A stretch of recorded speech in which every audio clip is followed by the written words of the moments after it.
Okay, this is the critical lap. This is the critical lap. Confirm. Leave me alone. I know what to do.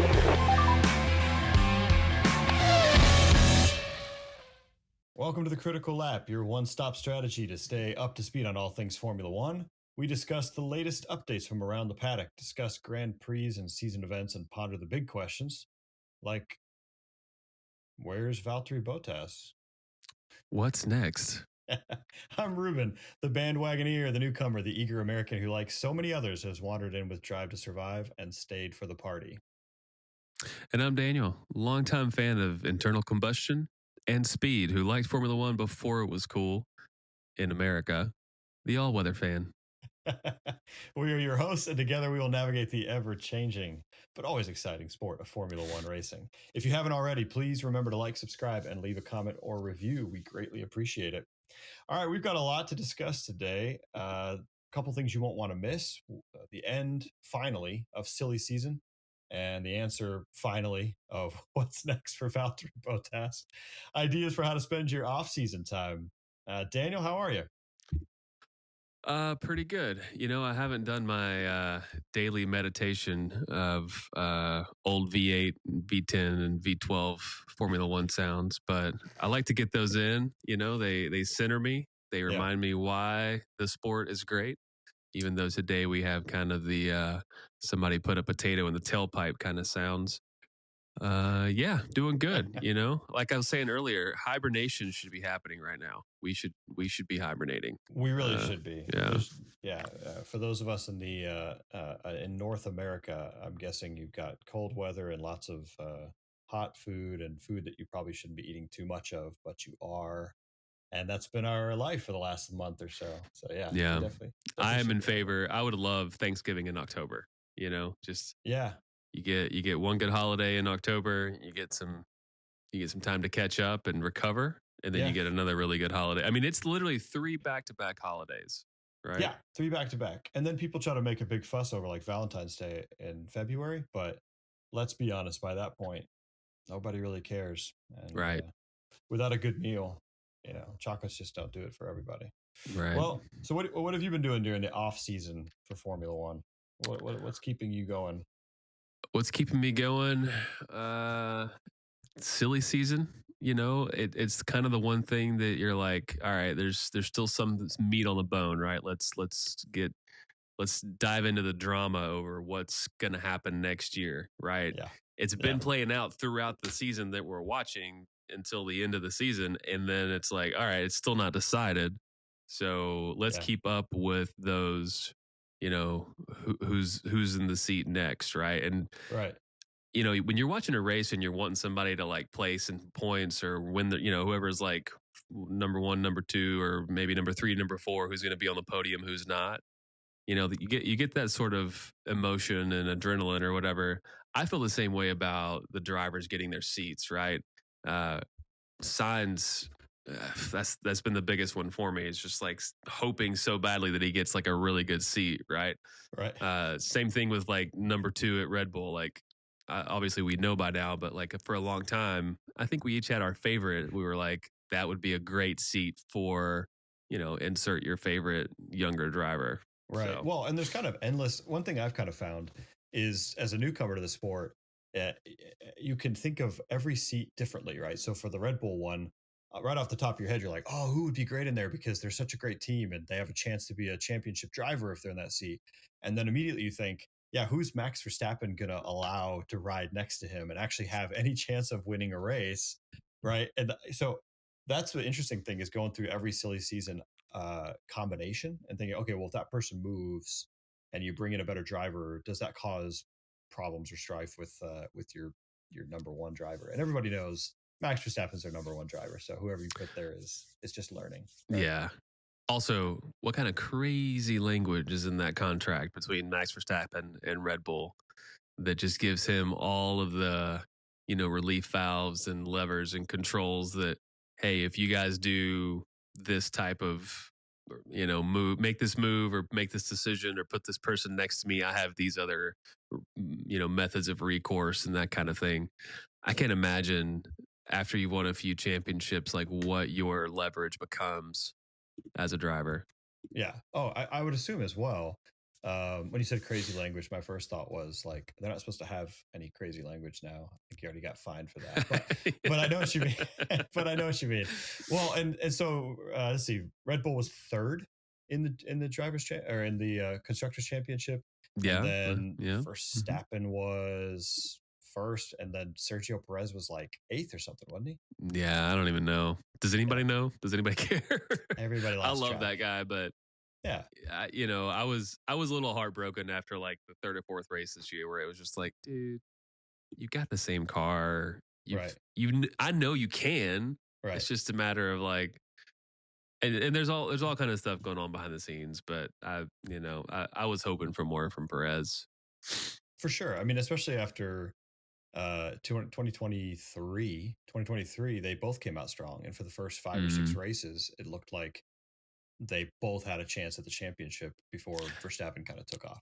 Sorry, 22. 22, yeah. 22. There was even this tweet from Perez where he was like, here we go. That's what I've always dreamed about. I've always wanted to be a champion. Like, it's happening.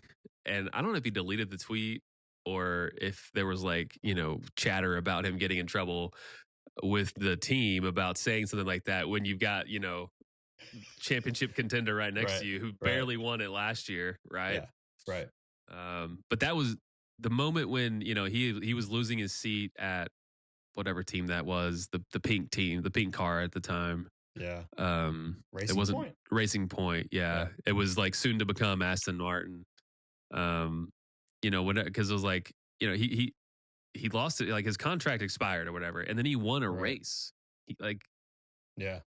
There's a race winner that doesn't have a seat next year. Right. And then, I don't know how it happened, but then he's driving next to Max, that was a good moment for me. I really did have high hopes for Perez. Well, all right. So taking a step back on silly season, because again, you're gonna hear this a lot, but as a newcomer, when I first joined this, I thought silly season was like just August. Like that's legitimately what I thought. People would be like, "Oh, it's silly season. It's midway through the season, and all the drivers are going to start shifting around." And then this year, it started in like January or December or whenever it was. Lewis Hamilton announced he was going to Ferrari. Right. And then everything changed. Like for the rest of the season, it became like, well, where's Sainz going? Who's going to take that spot? What's going to? Yeah. Yeah. It's almost like the only constant is change, and it's called silly season for a reason, right? Like, right.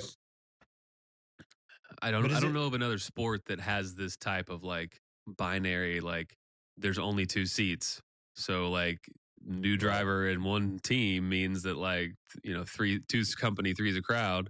Right. Where is Sainz going? So it was like silly season all year. And literally silly season has lasted longer than the actual season and the actual racing season.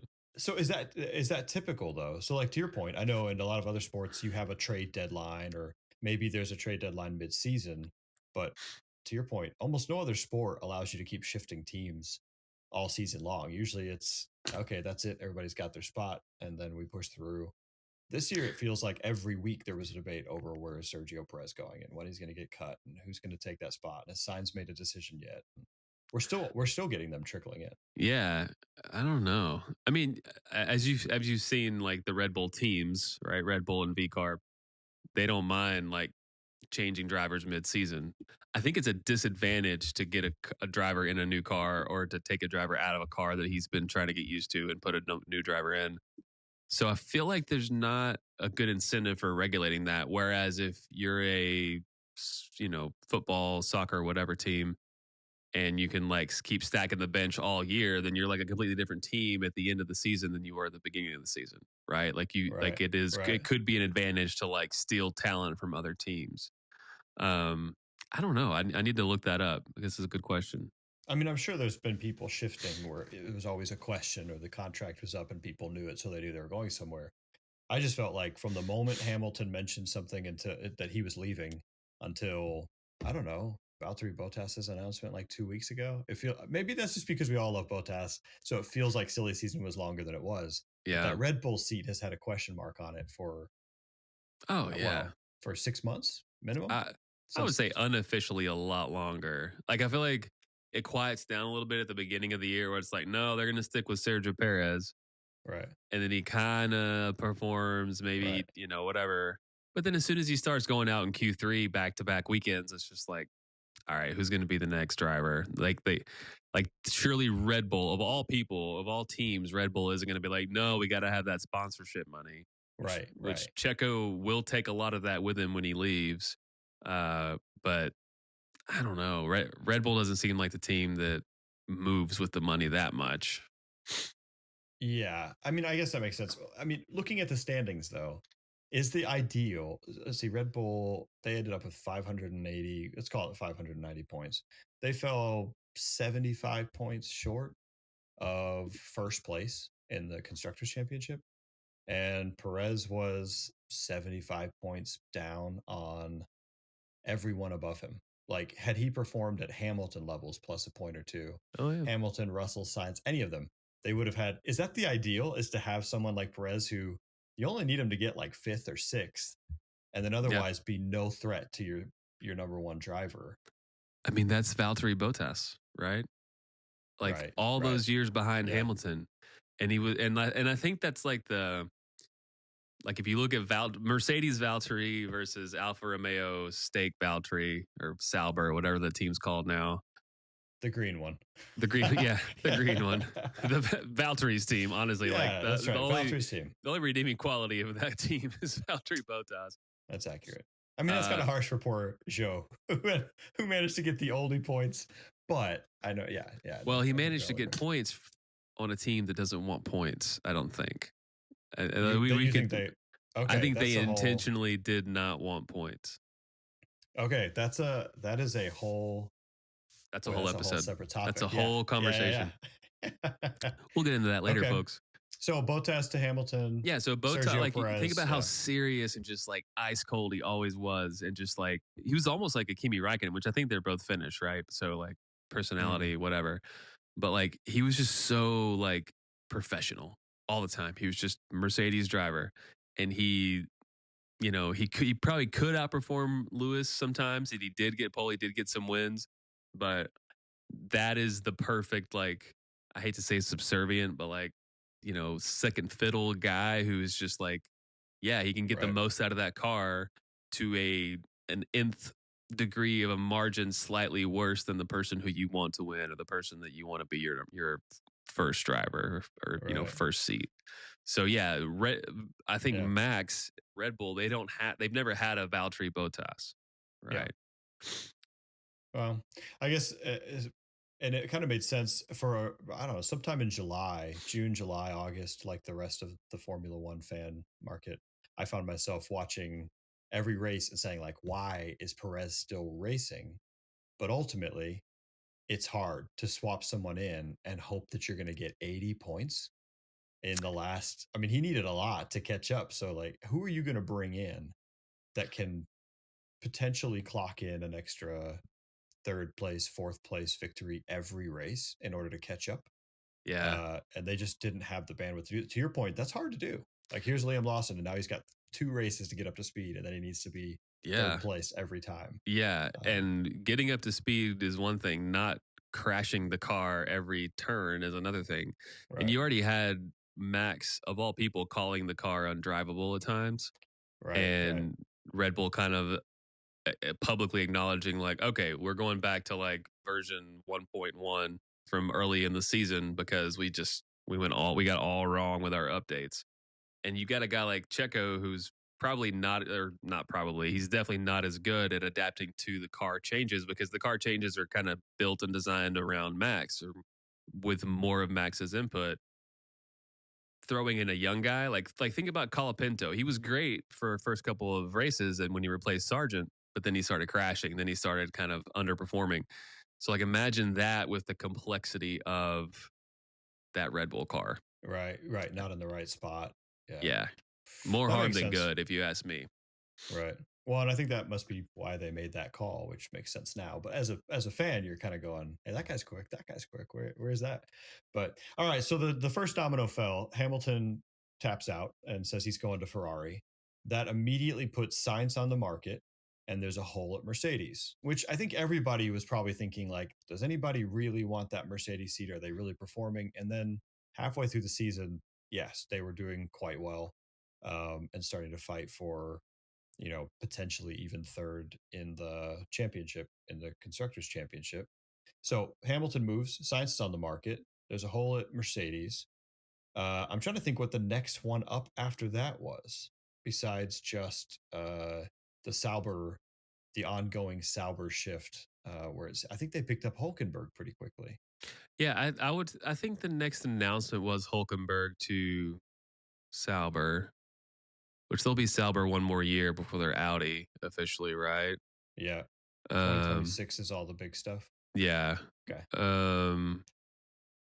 Yeah, it seems like it was Hulkenberg. It seems like maybe there was a big gap, right? Because it did start pretty early. Yeah, and there wasn't a lot of movement. I know pretty quickly Ocon got the axe. It was basically right after Monaco, I think. Because Monaco, he ran into Gasly for no particular reason, and that was kind of it. You could just feel like any day now they're gonna move on. Yeah. Which is sad because, like, a French team with two French drivers, Ocon having kind of the rags to riches story. Dad's a mechanic, just kind of like came up on raw talent kind of thing. Right. I always had high hopes for Ocon. But yeah, Haas picked him up. I don't know. I think it took him a while to grab him. Yep. You always knew, like, Hulkenberg's out. Magnussen was barely back in, right? So, like, Magnussen's probably done. And you for always one knew. Race, Yeah, he wasn't in. Yeah. You knew Perez just, like, probably wasn't going to be around much longer, and, like, why wait until the regulation changes for a new driver or that kind of thing. So yeah, like, it's maybe it was less of a silly season because it wasn't as condensed, right? Because that first domino that fell with Hamilton was that first bomb being dropped, him going to Ferrari. The funny thing that played out is that I think Mercedes' car was terrible at the beginning of the season. You were just like, well, Hamilton's just tired of, bad car, bad tech, whatever. And then they slowly, like, improved and improved and improved and improved. And the similar thing happened with Sainz and Leclerc. Leclerc's always been driver number one, always been preferred. But, like, slowly throughout the season, Sainz just, like, performed him. And by the end of the season, like, I'm pretty sure Leclerc beat Sainz across the season, points wise, qualifying wise, whatever. But, like, I never expected Sainz to be winning races or on the podium and not having Leclerc, like, just ahead of him or just behind him. Right. So it was interesting to kind of see, like, Ferrari's replacing Sainz, and then Hamilton's going to, like, leave a car that, kind of contended for some podiums at the end of the day. I don't know. So I guess, that's my question, I guess. What's the biggest surprise to you that they give up Sainz? I know you've got to keep Leclerc. I think you've got to keep Leclerc over Sainz, but that you give up Sainz for Hamilton. So one thing I've heard, they didn't boot Sergio Perez earlier. Yeah. One thing I've heard on another podcast is how, like, Hamilton's brand and Hamilton's fan base is still strong and big, right? Like, he's just, I guess he's the GOAT, and he's just, he's the MJ of Formula One. Like, to this day, MJ is, smoking cigars and playing golf every day. He's still selling, all kind of basketball shoes and apparel, right? Yeah. So Lewis just has this, like, stardom and this brand, and, like, what's the best combination here? Like, who sells the most fan gear around the world? It's probably Ferrari, right? Well, now if we're selling the most fan gear around the world and we add Hamilton's fan base, then, like, so is that literally what is it worth that? It's literally, we want to sell more T-shirts that say Hamilton on the back, and we no, but then he, like, if he goes out as a retired Formula One Ferrari driver, then he is a brand ambassador for Ferrari, not for Mercedes until he, rides off into the sunset, right? So like he's bringing this brand, he's bringing this fan base, and then he's going to be selling Ferrari street Right. cars, right? I Like mean, it he's makes going to be sense. the face of Ferrari street cars after he stops driving the Formula One cars. I guess that makes sense. Yeah, I guess that makes sense. It's a win-win in the sense that if he's kind of washed up and he's not going to be performing at the same level, you still got Leclerc, and that's kind of your Right. primary anyway. Right. If he does step in and outperform Leclerc, then you get the biggest story in F1. 8 times world champion, 9 times depending on how you count, but 8 times world champion Lewis Hamilton, and then all the sales. I guess that makes sense. So maybe not surprising that they picked him up and dropped Sainz. Just kind of unfortunate for Sainz. Okay, well that makes sense. I guess that Sainz steps over, but the fact that he performed so well, you had like an opposite situation. We had Sainz like crushing it, right, and winning races, and yeah, we had Sainz outperforming earning a seat on whatever team he wanted to have a seat on, and then he goes to Williams. Well, I was going to say, is Sergio Perez holding a seat on one of the teams that any other driver would kill for? So he goes to Williams. I do want to talk about that because that to me was, I'm not trying to bash Williams, but I just got to this party, as you know. I'm the bandwagoneer. I joined this party in 2022 just in time to watch Red Bull, dominate everybody for a couple of years in a row. Williams has never been good since I picked. I mean, they haven't been good for a while, right? They were on a podium in like 2014, maybe. I need to. Okay. I would need to have this researched to be able to talk about it intelligibly. But no, they've never been good. Like not in any of our recent like memories. I know. I thought you were about to do that millennial thing where you're like, so a few years ago in 2014, yeah, that was a decade. Right. They haven't been good in this decade. Okay. No. But I don't know. Like I don't think there have been any diehard fans that are just like, no, I'm a Williams guy or gal. Just like there weren't really any like McLaren like diehard like, no, McLaren, I bleed papaya orange or whatever. Right. I do think that it's very much like a driver fan base.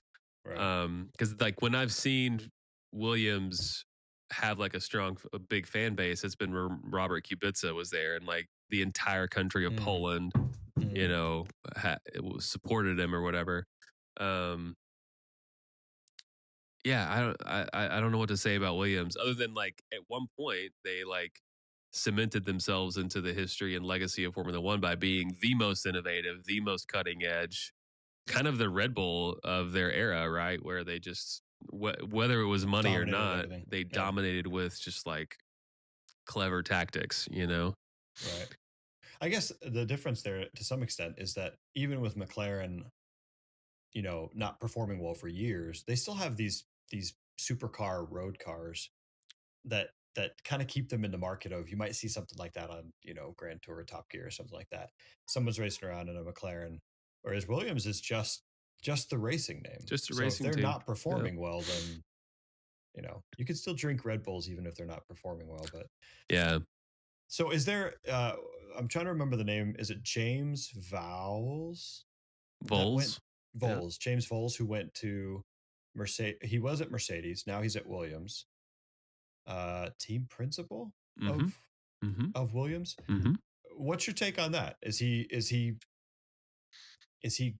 good enough? Is he going to help turn them around enough to make Sainz stay there longer than a year? Well, a little bit of history.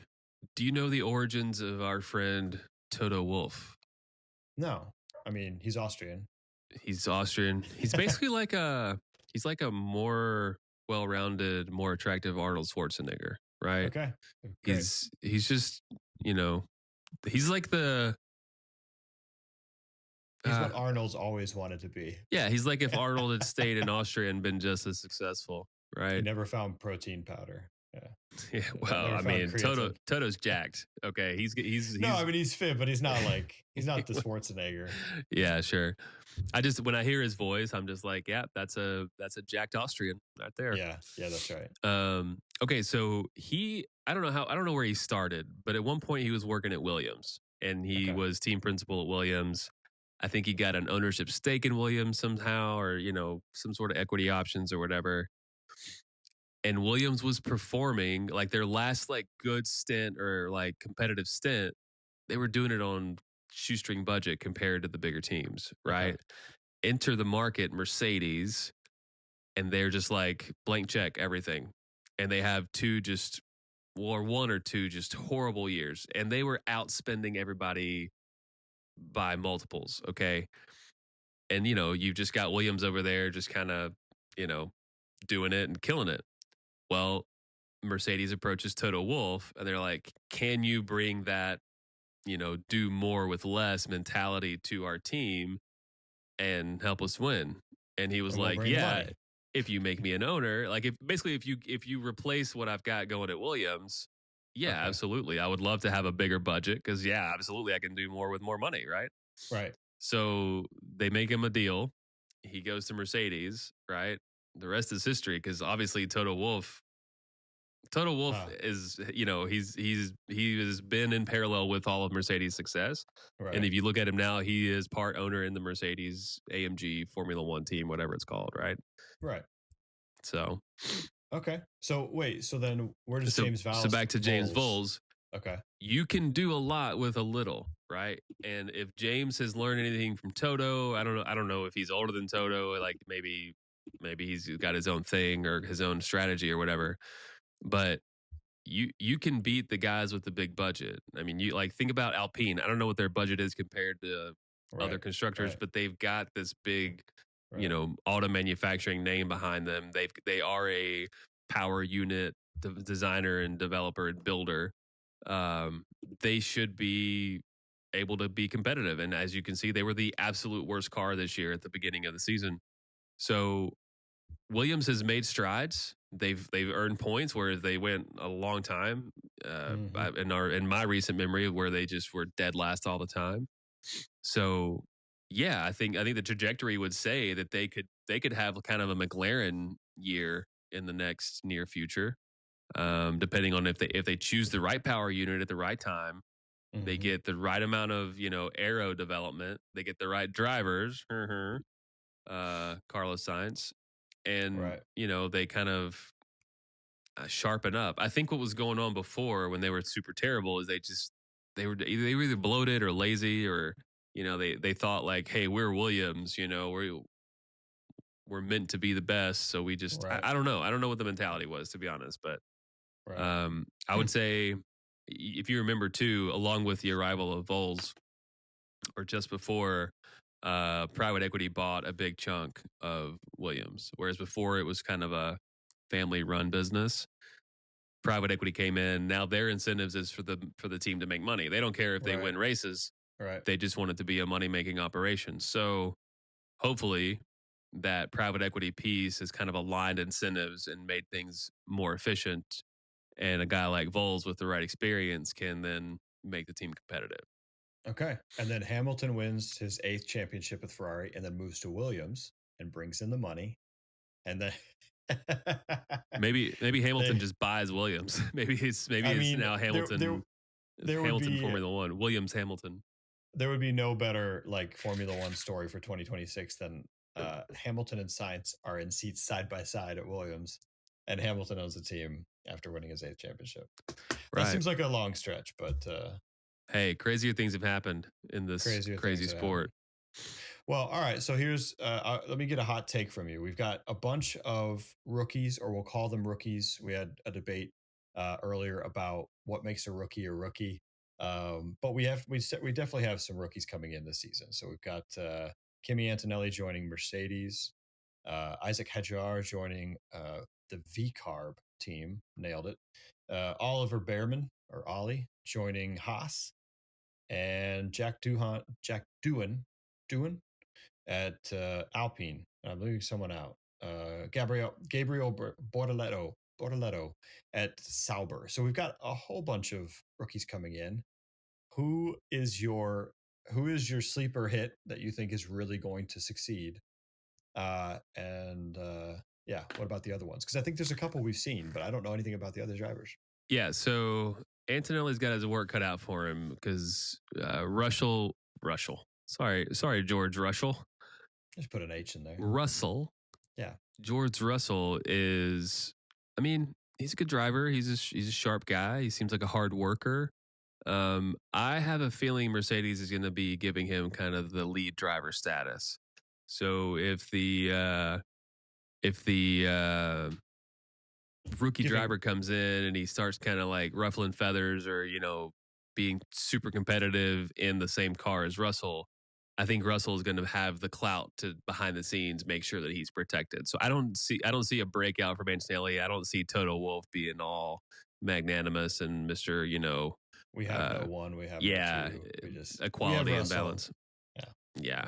Russell's been playing his part for this long, and obviously some preference was given to Russell, or enough to like open the door for Hamilton to decide not to retire from Hamilton Racing at Mercedes, not to retire from Mercedes and probably retire from Ferrari. I don't know. I don't see Antonelli do anything crazy. Now, if he like matches Russell almost 1-for-1 and is just kind of his close second all the time, okay, credit. Hajar, totally unknown. Don't know anything about him. I guess he's the one that kind of came in, and I think he came in second in the Formula 2 behind Bortoleto last year, right? Okay. Yeah. I think they're on the same team, Campos. So, I mean, I like Bortoleto as something, as anything. If the Sauber car isn't just a complete turd again, he did win Formula 1 last year, right? Or sorry, Formula 2 last year. So, and we should probably corroborate that fact. I've been doing some research and I'm not remembering everything perfectly. Do you mean whether the Sauber is going to be a turd or whether he won Formula 2? Because I can corroborate that the Sauber will likely be struggling. One thing I do want to unpack at some point when you're looking that up there, I do want to talk a little bit about Sauber. I'm hearing rumors that there is hopes that they will be special in 2026 when all the new regulations step in, and I do want to unpack that maybe on a future episode. Yeah, that's probably a future episode kind of thing to get into. Yeah. We don't have a whole lot of time left today, especially if we want to talk a little bit about what we're doing for the rest of the off season here. Right. Well, listen, Audi is not new to motorsport. Okay. Audi knows what's up. So if the same people that were running those Le Mans World Endurance Championship cars, if any of that talent is left over, if any of that, resourcefulness or whatever, like, it's going to be cool to see Audi in Formula 1. So hopefully big things are coming. I don't know. This is, I don't know. I should read more about this kind of stuff. Yeah. Again, I'm all potatoes, no meat today, and I apologize for that. But no, I mean, we're just catching up a little bit, and that's bizarrely as I kind of joined new to this Formula 1 thing. But the parts I really enjoy are the engine. I enjoy all of it, but I love a lot of the engineering pieces. And I'm hearing conversations around fuel manufacturing and whatnot. So, but let's unpack that at a different date. Yeah, we'll talk about Audi later. Back to these drivers. I don't know who won the Formula 2 championship. My biggest question is what you just said was Kimi Antonelli. That's the one that's on my mind because, yes, George Russell's great. Yes, he's supposed to be championship level quality. And so is and was Lando Norris. But that didn't stop them from dropping Piastri in there. And Piastri already seems like he's a little bit out of patience for the, like, who's number one here, right? Right. Like that's a whole separate topic too of what is McLaren going to do with arguably two champion level drivers. And Piastri is even proven to be like seasoned, right? He's just kind of like he's gotten past his wet behind the ear stage really well. Like almost never puts a foot wrong. So I don't want to say it's a surprise. It's not shocking. Maybe it is a surprise. But you're right. But I think McLaren, that's kind of the fire that you play with. McLaren just kind of has like two awesome drivers in what's becoming a pretty awesome car. So it's something that I don't envy Zach Brown or of anybody that's running a team that has two really talented drivers, right? Because right. Lando is a good driver. Yeah. And Helmut Marko goes after him for being mentally weak. And, there's all this like, I don't know, drama or, non-racing competition happening. I don't know. But you're right. The pace he does, the looks on his face and the tone that he takes at the end of the race when he's just like, they wouldn't let me get past him or whatever. Right. Yeah. Well, and maybe he's the known in the sense that, or maybe he's the rookie I have the biggest questions about. As everything settles with silly season and new rookies entering the market, I don't have a lot of questions about Sainz. I think he's going to perform really well, whatever car he's put in. I don't have a lot of questions about Liam Lawson, to be honest. Like, he shifted over to Red Bull, but I think we all know what his place will be behind Max Verstappen. And I think we all know how quickly he'll get the axe if he doesn't perform, to be totally honest. So my big question is Kimi Antonelli. If he comes in and he's a rock star and immediately starts competing with George Russell, you kind of need to guide him along and keep him happy for like a year, just so Mercedes can be top of the bunch again. And then, then we'll see what happens here with McLaren, and we'll maybe take a guess at what comes next. But yeah, I mean, think about, I don't know. How do I frame this up? In recent history, you had a dominant driver, right? Just like Verstappen, but his name was Hamilton, and he was at a different team. And the team's strategy was to put somebody there to defend him, right? Not to iron sharpen iron, not to like, it's a competitive sport.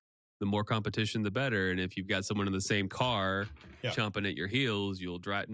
I don't think it's any of that. I think it's just, hey, we know that Hamilton can beat everybody, but the nature of the sport is you never know. So let's give him a backstop. Let's give him somebody, covering his six. I think that Red Bull attempted that. And we were talking earlier, right? Like, Red Bull attempted that, but then Perez was like, it's my time. It's my chance to be a champion, you know? Right. And then I think it all kind of fell apart from there. McLaren, I don't think, has had that strategy because Lando didn't have the status of, back-to-back drivers champion, kind of on the rise and establishing more and more dominance. So they just were kind of like, no, we're going to put our eggs in as many baskets as possible. We're going to have the best drivers we can. And we're not going to worry so much about strategy between drivers, right? Yeah. Right. So, which almost worked. There were a couple times it didn't quite. Yeah. Exactly. And I would say that they shot themselves in the foot in terms of having the constructors and the drivers championship this year. I think that biggest disappointment, kind of low light for me, was when Lando was just finally out of contention. Like, I think had they been a little bit stronger throughout the season, a little bit better at strategy, they might have at least stayed in contention for that drivers championship until closer to the end and made it a funner season to watch. Funner? Yeah. More fun season to watch the last few races. I think it's funner. Funner. Yeah. Funner. Why use two words when you can use one? Right. So, yeah, I'm sure I don't know if that's I don't know if that's supporting your point, but that's what that's the way I see it. There. No, I think that's fair. I'm hoping to see some fun stuff, and like you said, I suspect if we see the same pattern play out for Antonelli as we see for the other rookies, he'll be good. It'll take him some time to get warmed up, and it's pretty rare. It's very rare, in my understanding, that you get a Piastri that shows up and is that good, and you didn't really know it before you put him on that team. So you don't want to pick the bad drivers, but every now and then you don't want to pick the best driver, I guess. Yeah. Well, on that list, none of those teams are really great cars except for the Mercedes. I mean, you could argue that V-Carb and Haas are going to be in the points, but putting a young driver in a Mercedes, that's exciting. So I'm just looking to see it play out. I like Behrman. We've seen him. He performs, right? Will he perform in the Haas? I don't know. I like him. We'll see. I don't think the Sauber's going to get any points this year. I think that's by design. And then Duan, I like Duan because I liked his dad. His dad was probably still is my favorite MotoGP driver ever. So, and I know they're riders, not drivers, but it's kind of cool to see that second generation. If you're gonna be a nepo baby and get into Formula One, I prefer it to be that your parents were in Formula One, not that your parents are just rich and you get a seat doing something fun, right? Like, yeah. No, that makes sense. I mean, yeah, and there's a lot of them in Formula One. So there's so many of them. Got space for a few more. It's not entirely democratic. I have written down for a future episode, no points by design, because I want to unpack that for sure on Sauber. I'm curious what that's all about. I should probably actually do some real research so that I can back up this theory. But no, listen, there's right now. If you're in North America or you care about the NFL at all, right? There's this sort of end of the season. Are you sure you want to win that game? Because if you don't, you get that highest draft pick. Not necessarily a factor here, but with the wind tunnel regulations, that has changed slightly for F1. So I do want to unpack that sometime. All right. So I know we don't have a ton of time left. We probably have used up a lot here. I am curious, what are you doing besides watching constant updates from Valtteri Bottas on Instagram saying what's next? What are you doing in your off season to either prepare for the next one or just to get you through those long, dark winter months without Formula One? So I don't know if you're into MotoGP. I'm not. If you're into speed and overtakes and like nail biting finishes, MotoGP. And if you have an HBO or Max subscription, you can go back and watch the entire season. But it is now on Max, and the cameras are horrible. Like if you watch a Formula One race, the cameras are pretty great, right? Like they're zooming in way at the beginning of the stretch and they're zooming out as they come down. And then as they pass, the camera flings over. Like they've got helicopters, they've got everything. Oh, yeah. MotoGP has helicopters and all that kind of stuff. They just don't have that like Liberty Media production quality. They're just reporting on the traffic every now and then and then coming back to the motor. Yeah. But these riders are so neck and neck all the time that like on the side of the screen, they're not even giving you like the intervals, right? They're giving you like groups, right? Like these three guys are together, and then there's an interval between them and these other two guys, and then there's other, three guy group. It's crazy to watch because like the overtakes are so hard fought. And, a good driver that gets a little bit lucky can go from like 10th to first place. And it's just the races are also only 25 laps, right? So you're not in it for that long. What's the Netflix documentary called about this? Ooh, I think there's one called Hitting the Apex that's narrated by Brad Pitt. It's pretty old, but that one's worth watching. Okay, because last time we had this conversation, it was like 5 years ago. And you were like, you should watch Formula One. And I was like, I'm not a racing person. And then here we are. So I need to just make sure how much I'm getting myself in for if I have to get another subscription. That's fun. I mean, I feel like that would scratch the itch, though, of some racing. Because otherwise you have like kind of NASCAR, and no offense to our NASCAR fans, but you got NASCAR. I do have a hard time watching NASCAR on TV. Maybe it's fun live. Well, look, one of my favorite things about most European sports, but specifically Formula One and, Premier League and all those other ones, is that you can just watch 90 or so minutes of uninterrupted action. All the advertisements are just like stuck on the side of the car or on the jersey or on the side of the circuit or the field. Yeah. And then if you watch IndyCar, and I don't know if they do this on NASCAR because I haven't watched NASCAR in a while, but if you watch IndyCar, the race stays going, but it zooms down into this little box, and then they play an advertisement over the majority of the screen. In addition to all of the title sponsors and the colors and everything, they take away the viewing of the race so that they can like blast you with, whatever the newest version of Viagra is. Yeah, don't you wish you were eating this or drinking this or right? And it's just like, come on, man, let me watch it. No, I mean that's one of the best parts about F1 is no commercials, If you are stuck in America, so most of them happen early in the morning, and you're watching in non-real time, you can bypass red flags if you really want to. I know you're supposed to listen to all the talking heads, but Yeah, but they skip get that red like flag. tired and they run out of things to talk about and say. They're like, "Boy, is it still raining?" You're like, "Yeah, it sure is." So that's good. It's also same way with soccer or football, right? Like footy. even my wife is like, "Hey, I'm a big fan of World Cup soccer because there's no commercials. You just get that one halftime." So yeah. Well, cool. Meanwhile, I'm over here. This is going to be blasphemy, but I have not watched the 2021 Formula One season, and apparently, you can confirm because you've been doing this longer than I have. It is like the greatest season or one of the greatest seasons, maybe since this past year. It's a good season. It is.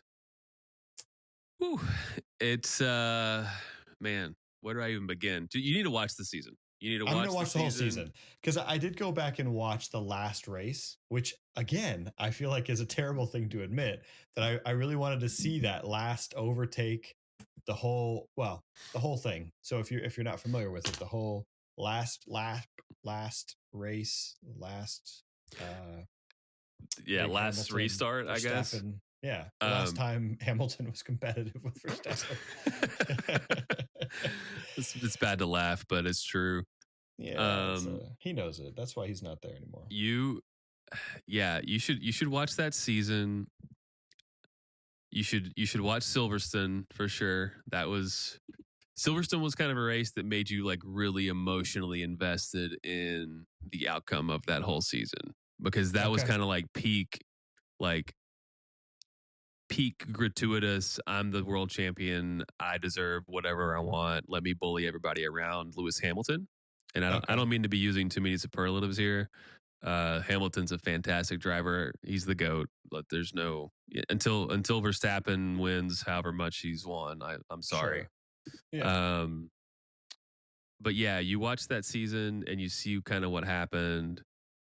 Like just imagine like you're watching the season, you don't know what happens at the end, you don't know what happens at that last restart. Just imagine how you would feel about, the drivers and the teams and everything. That's what I want to go back and watch it for because I feel like I'm missing that context, and you need that context. Here's a hot take, and again, all of our listeners who are big F1 fans will be rolling their eyes at me. I'm not mad at Hamilton because he's never won anything since I've been really interested in the sport. To me, he's like, he must be really good. Verstappen's the guy that keeps winning, and I kind of want to see someone else win. But for people like you, you're like, yeah, well, tune in like 2018. Yeah. And listen, Hamilton earned it himself, right? He went through the same thing that Verstappen did, where it wasn't just a guaranteed win whenever he wanted it. Right. So he's in his own right, he is a fantastic driver, and he has earned every win that he's gotten. Whether it's been true like driver like skill on the track or the team that's behind him or whatever, but it takes a village, and he hasn't won anything that he hasn't deserved.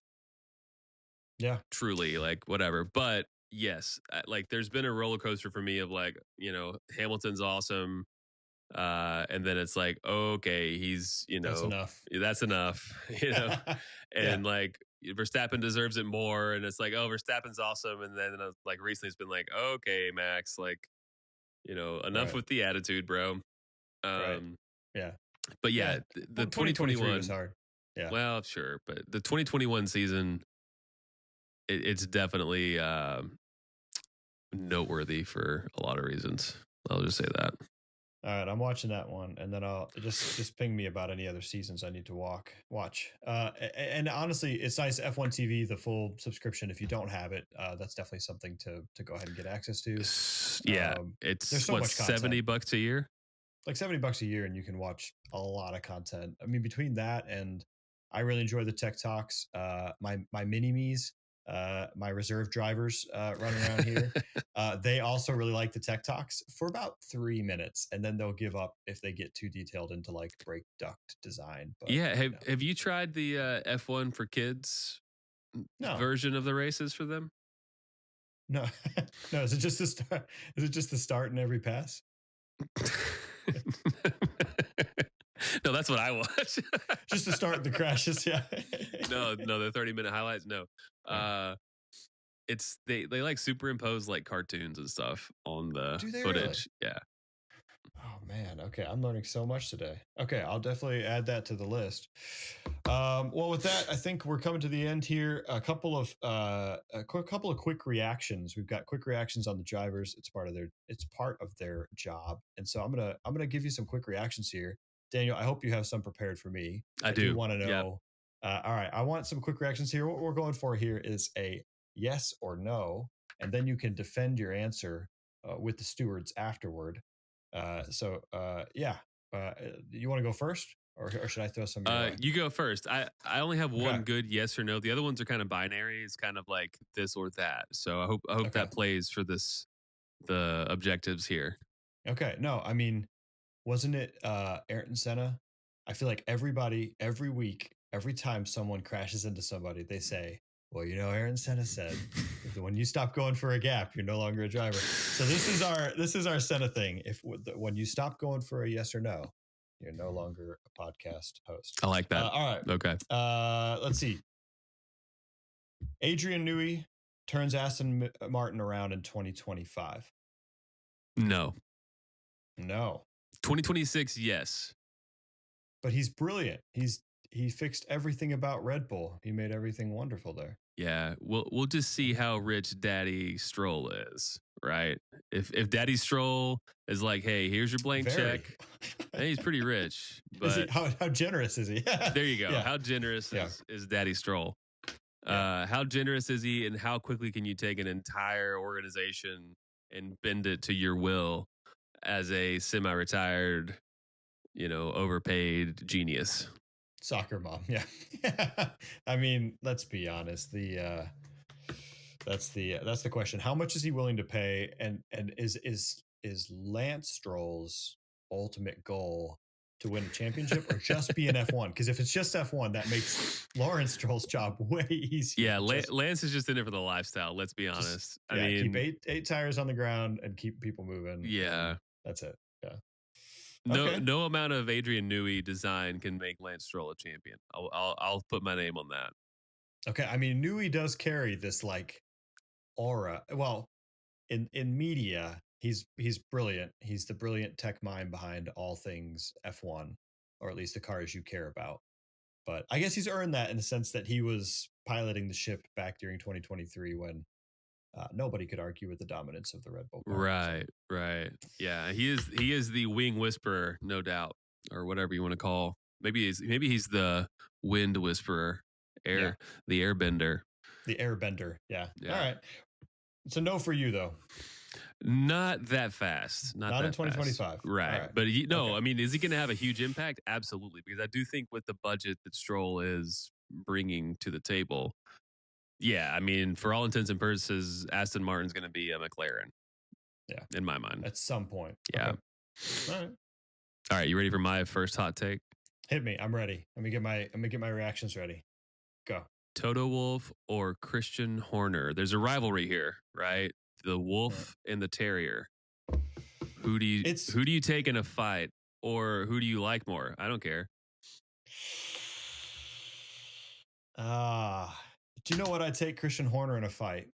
I wouldn't take Christian Horner in a fight. I would, if the two of them were fighting, I'd put my money on Christian Horner. Yeah, that's what I meant. Yeah. I think he's just more pissed off, to be honest, than Toto Wolff about sort of life in general, winning or otherwise. He just seems like, what do they say in a fight? You have the edge when you act first, and or whatever it is, whatever that statement is.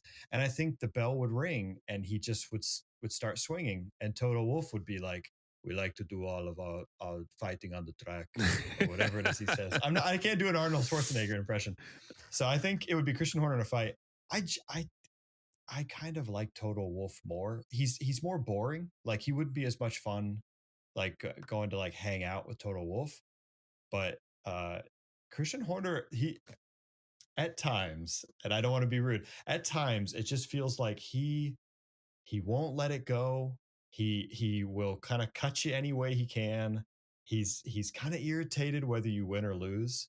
Um, and I don't know. Sometimes that's just like, dude, you're winning, you're doing well. Don't be a jerk about it, you know? Yeah. But Yeah. I don't Toto know. Wolff strikes me as like a little bit sanctimonious. A little bit. And he's kind of like what you said about like, we're going to do all the fighting on the track. Like he wants to win, according to all the rules, like Right. these are the rules and we're going to operate within the rules. And let's be honest, in the world of sports in general, but especially like such high stakes sports like Formula One, Right. like if you're not, like I hate to say if you're not cheating, you're not trying. That's not what I'm trying to say. Right. But if you're not exploring absolutely every single loophole, and you're not trying to get every single decision overturned, or you're not fighting every single penalty point or whatever, you're gonna struggle. And to me, the Christian Horner, like that's kind of the terrier versus the wolf here, right? The terrier is just the always biting at your ankles, acting first once the bell rings, all that kind of stuff. Mm-hmm. And that's the way Red Bull is probably going to keep an edge, or one of the ways they're going to keep an edge. Whereas Toto Wolff is more just like sheer force and power within the boundaries, Well, and it makes both of them frustrating when they're winners, right? Mm-hmm. That mentality is so admirable when you're not winning, right? Like, oh, we're going to march forward, do all our talking on the track. It's like, man, that's so noble. When you're winning, they're just like the empire, right? Just boom, boom, boom. I can't, like, it's just like, we know you're doing your fighting on the track and you're so good at it. And then Red Bull, same thing. It's like scrappy's great until you're winning and dominating. And then suddenly it's like, hey, don't be that guy, right? Like you're winning already. You don't need to criticize your opponent's flexible tail wing, whatever it is. And they do, you're right. Like they do have to do that. It just seems frustrating when you're winning. Yeah. And I think Red Bull's the team that's going to win a game like 22-1, right? Yeah. Or, if it's football, it's like, or American football, let's say it's like 72-10 or whatever, right? Yep. Mercedes is more like, all right, we're going to put the B team in. We're going to keep it, humane here. They're going to win. They're going to dominate, but they're not going to just like blow you out necessarily because maybe they have a little more class. Maybe that's what you're saying. Yeah. And I think class is funny, right? Class is fine until you're winning. Once you're winning, everybody's mad either way. So it doesn't matter whether you have it or don't or what your style is. So that makes sense. All right. I've got another question for you. All right. Let's hear it. I have two more, but I'll throw you one that we haven't talked about yet. Red Bull misses both championships in 2025. Yes.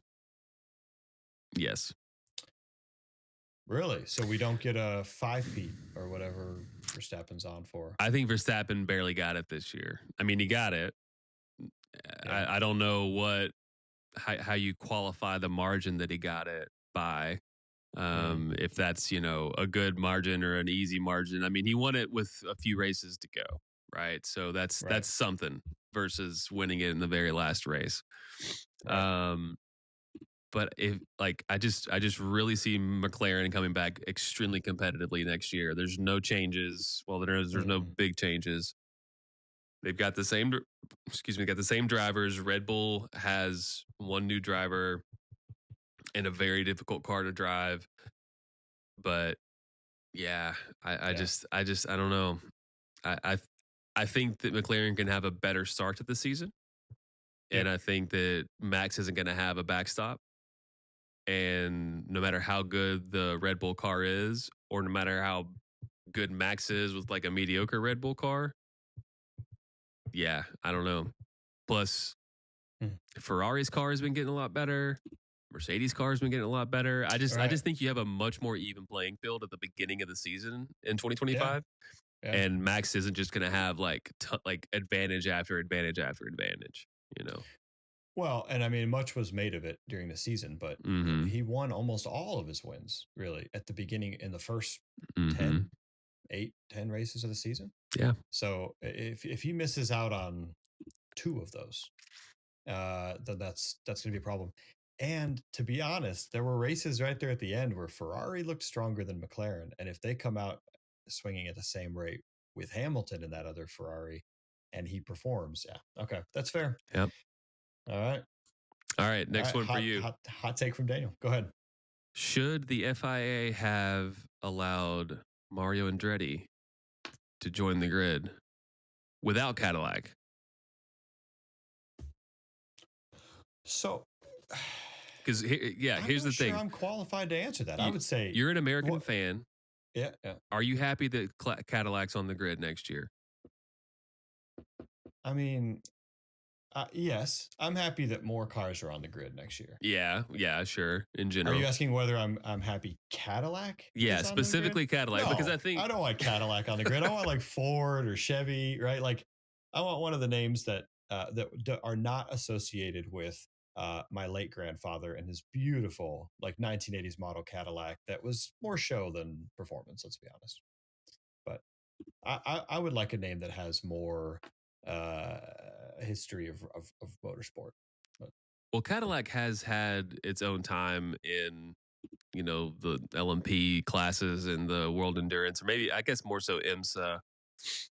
So I'll argue a little bit with that. Okay, because you have better history on that than me. I don't have that background. So well, nonetheless, I think it's just GM is in motorsport and they're going to promote their brands to the within the markets that they're in. They're gonna have Chevy on the front of the NASCAR. They're gonna have Chevy on the IndyCar, power plant manufacturer branding or whatever. But then Cadillac's in kind of like the snootier versions of motorsport with World Endurance and IMSA. So it kind of makes sense. I just wish the U.S. had anything better than Cadillac to show for. I guess that's my question though, is like, because all right, your question was basically about happy seeing Cadillac. No, I mean, I don't associate Cadillac with fast cars. Yeah. I've seen Ford versus Ferrari. Like, I've seen Ford Mustangs driving around.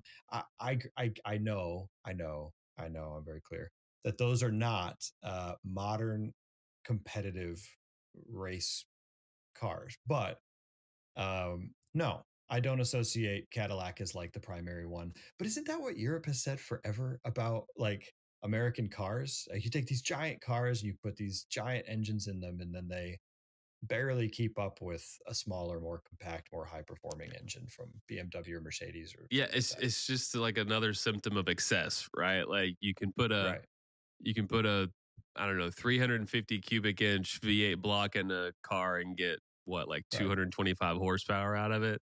Right. And then, you think about the V8s that go in all the European cars that have V8s, and they're just these fire breathers.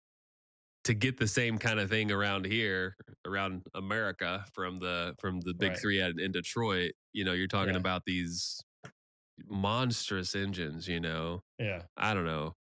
But they still do make you kind of giggle when you push the pedal down in a sure challenge. Oh yeah. Yeah, I mean, I guess that's so. Yes, I'm glad they're on the grid. Yes, I'm glad to see another team. The more, the merrier. For me, the more, the merrier. But no, I'm not sure that it's the most illustrious brand. Are any of the brands out there that the most illustrious though? I mean, Mercedes is Mercedes. Renault is a performant French brand. Aston Martin, James Bond drove those once. I mean, but James Bond was as old as my grandfather. So, like, I don't know. I think these are all cool cars and we've sort of seen them all drive around, but there's others. I would say Honda is the only name that jumps to mind when you say Honda and Mercedes, of all the cars on the grid at the moment, are the only ones that really like jump to my mind as like, yeah, those are high performer. I mean, Ferrari, right? I'm sorry, Ferrari. I forgot about Ferrari. No, don't forget about Ferrari. Don't forget about Ferrari. Don't forget about Ferrari. Yeah, I mean, I like Haas because it's like, we've got some manufacturing prowess there. Like Haas is the most well-known, most prolific CNC machine. And it's not just in the States, it's global. Right. I would have preferred to see any other brand attached to a new team hitting the grid other than an American automotive brand.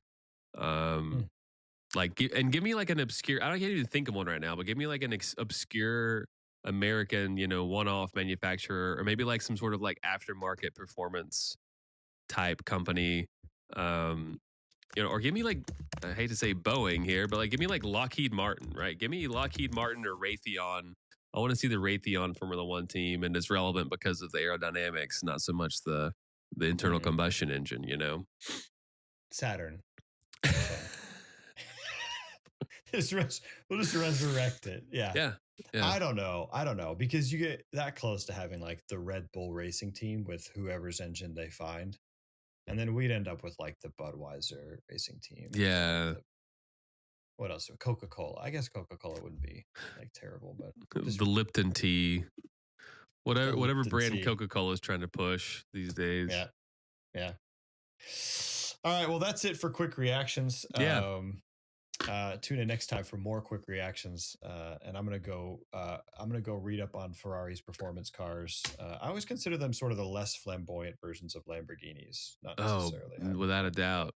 There's a really terrible movie about Lamborghini's origins, and I say terrible. I haven't watched it, but I watched the previews, and I was like, man, I like car movies, and this doesn't seem like a great representation of it. Either that or it was on a streaming platform that I don't subscribe to, and I was just like, it's not that great. Or not great enough for me to like go buy it or subscribe to that, Yeah. I'll keep my thoughts to myself on what I assumed the origin story of Lamborghini was, but sort of a okay, well, that's it for today. I think we've gotten through our quick talks and we've covered a lot. So tune in next time for more great F1 news and information. But we have reached the checkered flag. So next week, we'll be talking about more silly season updates, getting ready for preseason testing, and how the 2021 season's going. I'm going to be showing up to these episodes all excited about what's going on with Verstappen and Hamilton from like 4 years ago. So there'll be a lot to unpack, but I think it'll explain a lot. I think you'll just be like, oh, that's why the vibes are that way, Oh, that's why everybody gotcha. That's why Toto and Christian would not. Yeah. That's why we keep talking about Dobermans and Terriers all the time. Yeah. Okay. All right. Well, thank you for joining us on the Critical Lap. Please remember to like, subscribe, and leave a comment or review. We definitely appreciate that, and we'll see you next time. See you next time.